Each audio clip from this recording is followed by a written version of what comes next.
Imagine buying a coffee maker that decides what coffee you're allowed to drink. Not suggests, not recommends, decides. A world where your machine becomes a digital bouncer, scanning every pod like it's checking IDs at an exclusive club. This isn't some dystopian fantasy. This was Keurig's actual business plan, and it led to the most explosive corporate legal battle in coffee history, one that nearly destroyed the company and cost them over $5 billion in damage claims. I remember the exact moment I realized what Keurig was really doing. I was standing in my kitchen holding a perfectly good coffee pod that my brand new Keurig 2.0 had just rejected. The screen flashed, "Oops! This pack wasn't designed for this brewer." I thought my machine was broken. Turns out it was working exactly as Keurig intended. This is a story of corporate greed so audacious it backfired spectacularly. Of billion-dollar lawsuits, digital locks on coffee makers, and how a tiny piece of Scotch tape became the symbol of consumer rebellion. Get ready, we're about to expose how Keurig almost killed themselves with their own greed. Our story begins in 2014 when Keurig launched what they called the future of brewing, the Keurig 2.0. But this wasn't about better coffee. This was about total control. Keurig had installed digital rights management, DRM, in a coffee maker. The same technology used to stop you from pirating movies was now scanning your coffee pods. I'll never forget that first morning with my 2.0. I had a drawer full of perfectly good coffee pods from different brands. Half of them were suddenly incompatible. My coffee maker had become a gatekeeper, deciding which brands deserved access to my kitchen. Keurig claimed this DRM was critical for performance and safety reasons, and offered interactive enabled benefits. Complete, absolute bunk. Here's how their scam worked. Every authorized K-cup had special invisible ink, a taggant printed on the lid. The machine would scan this ink with infrared sensors. No ink, no coffee. This wasn't about safety. This was the razor and blades model on steroids. Force customers to buy only Keurig-approved pods at Keurig-approved prices. But consumers weren't having it. Within weeks, the internet exploded with rebellion. The most brilliant solution? A simple piece of Scotch tape. People discovered that if you took the lid from an approved K-cup, cut out the sensor area, and taped it over the scanner, you could fool the machine indefinitely. A piece of tape, worth maybe 2 cents, had defeated millions of dollars in proprietary technology. I tried the Scotch tape hack myself. Watching my $200 machine get outsmarted by office supplies was simultaneously satisfying and infuriating. Satisfying because it worked perfectly.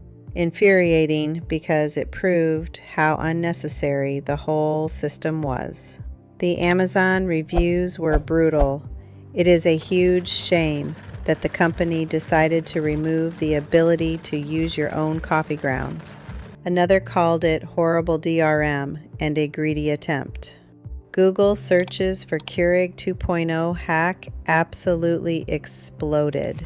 Keurig Canada's president Stéphane Glorieux dismissively suggested people hacked it because they, quote, like a challenge. A challenge? No, Stéphane. People hacked it because your company had turned their coffee maker into a digital prison. This was corporate power abuse at its finest, using copyright law, originally designed for entertainment, to control what coffee you could drink in your own kitchen. Just like HP printers refusing third-party ink cartridges, Keurig wanted to own your morning routine. But the Scotch tape rebellion was just the beginning. The real war was about to begin in federal court. February 2014.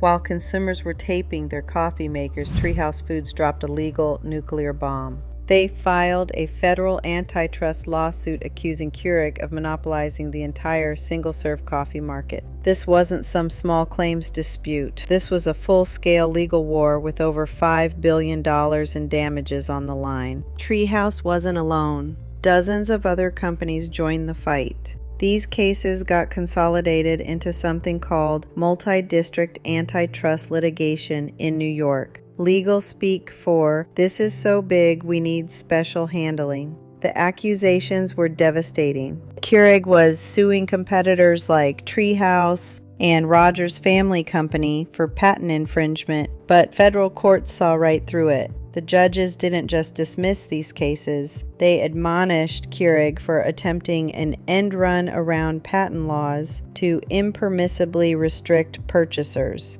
Translation: Keurig was using fake patent claims as weapons against competitors. The courts called these lawsuits a sham, with no objective basis. But here's where it gets really dirty. Internal Keurig documents reveal something called Project Squid. This wasn't just about DRM. This was Keurig's master plan to recapture market share lost to unlicensed competitors by designing a brewer that would only function with K-Cup and Keurig license compatible cups. The intent was crystal clear: to lock out competitors. And here's the kicker. Plaintiffs allege that Keurig knew this project was illegal when they launched it. Reading these internal documents was a revelation. My rejected coffee pods weren't a bug, they were the entire point. Keurig had engineered my frustration as a business strategy. The numbers were staggering. Keurig controlled 88% to 93% of single-serve brewers, and a mind-blowing 73% to 95% of compatible cups. They used this monopoly to charge what the courts called supra-competitive prices, legal speak for ridiculously expensive. Keurig allegedly locked up the market with over 600 exclusive agreements.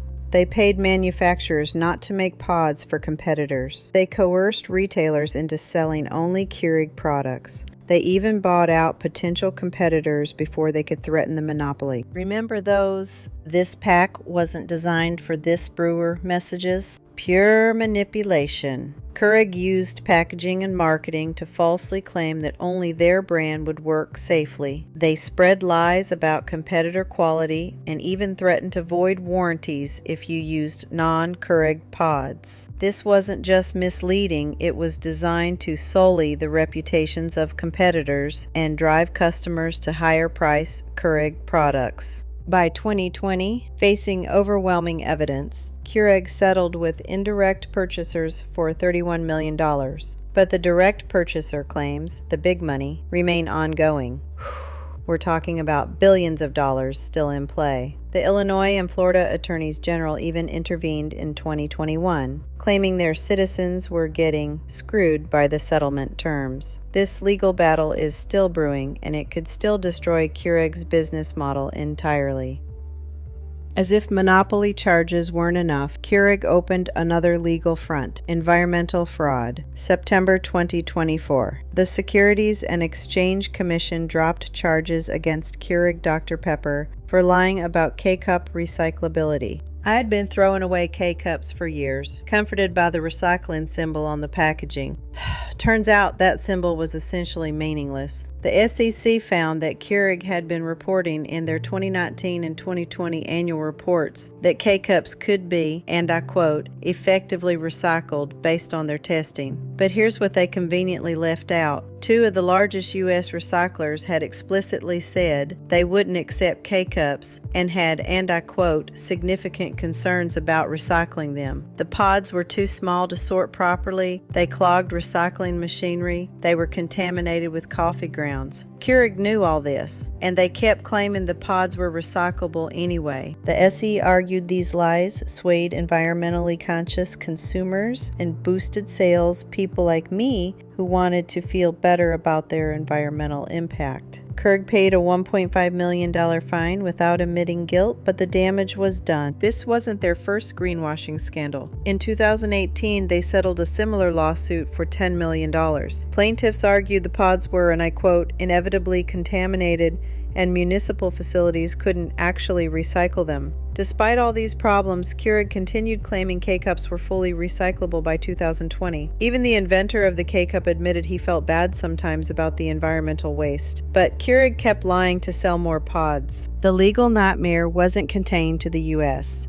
In Canada, Club Coffee filed a $600 million lawsuit making similar accusations, anti-competitive behavior, false statements, and forcing exclusive deals on retailers. California brought a Proposition 65 lawsuit over failure to warn about acrylamide in coffee, a case dating back to 2011 that's still dragging on. So which of these lawsuits pose the biggest threat to Keurig's survival? Most threatening, the multi-district antitrust litigation. Over $5 billion in claims, damning court findings, and attacks on their core business model. This could have ended Keurig entirely. Highly threatening, the DRM backlash itself. While not a single lawsuit, this behavior fueled everything else and caused massive reputational damage. Moderately threatening, SEC greenwashing charges. The fines weren't huge, but the brand damage in an environmentally conscious market was severe. Less threatening, the Canadian lawsuit. Big money, but Club Coffee hasn't aggressively prosecuted their claims. Least threatening, the California acrylamide case. Keurig considers the loss risk remote after favorable rulings. Looking back, my Scotch tape hack wasn't just about coffee. It was about a fundamental principle. Who controls the devices I buy? This saga illustrates a critical battle in our connected world. Companies want to maintain control over products even after you've purchased them. They use copyright law, patents, and digital locks to enforce business models that benefit them at your expense. Keurig's lawyers tried to use the Digital Millennium Copyright Act, designed to protect movies and music, to control coffee brewing. Think about how insane that is. As one cybersecurity expert put it, everyone wants you to have security except from them. Companies make design decisions that weaken your security against both criminals and governments because they want control more than they want to protect you. This isn't sustainable, and more importantly, it's not legal when it crosses the line into monopolistic behavior. Keurig is still brewing coffee today, but these lawsuits served as a powerful reminder that consumer choice and open markets matter. The DRM experiment was such a disaster that Keurig quietly abandoned it in later models. The Scotch tape rebellion worked. Your choices as a consumer have real power. When you hack a digital lock with Scotch tape, you're not just fixing your coffee maker, you're making a statement about digital freedom. When you choose open alternatives over locked down systems, you're voting with your wallet for a better future. The fight against corporate overreach, digital locks, and monopolistic behavior is far from over. It's playing out in smart cars, medical devices, and every connected gadget in your home.